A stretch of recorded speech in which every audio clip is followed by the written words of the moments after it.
What's going on, everyone? Sens here, and today I want to talk to you about belief. Now, belief is a desire for something to be true. Beliefs serve as the fundamental motivation for many of the things that we do. As humans, we are unable to ascertain the complete objective reality of everything, so we fill our lack of certainty with belief. And we act on beliefs all the time. We believe that when we step out of bed, we won't step onto the ceiling. We believe when we get in our car that it'll start. Or maybe that our favorite football team will win the Super Bowl.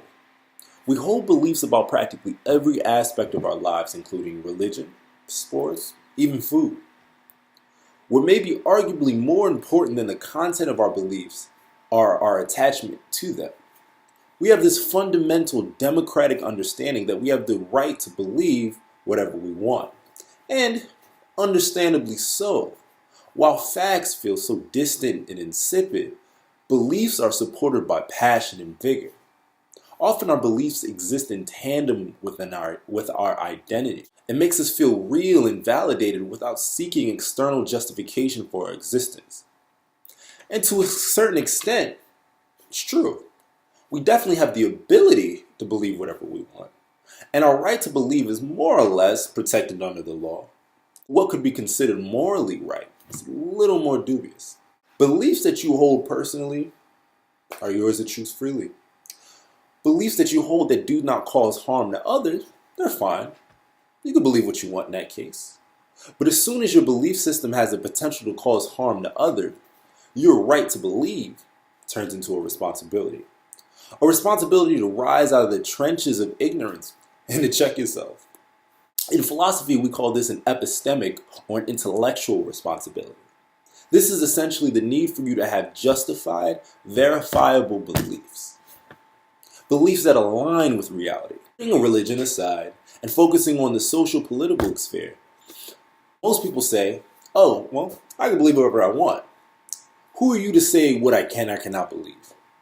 But in our hubris, we are vindicating ignorance and creating a dynamic in which more people are excited to say, oh, I have the right to believe, than to understand the true nature of the world around them. Now, let's keep it real for a second. Just because you believe doesn't make it a fact. Your belief does not supersede my right to live peacefully.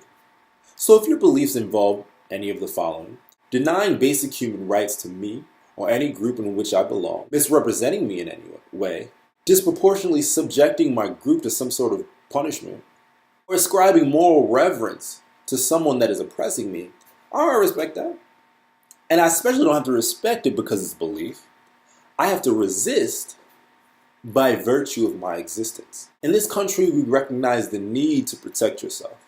That is, until we're being attacked by the structure or its representatives. Once that happens, we are told to ignore or to concede.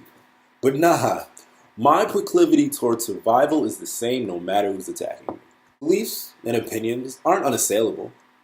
If your beliefs are harmful to my existence, I will not capitulate and give in. When someone's physically attacking you, you don't say, I respect your right to assert yourself, and to not offend you, I hereby concede to your will.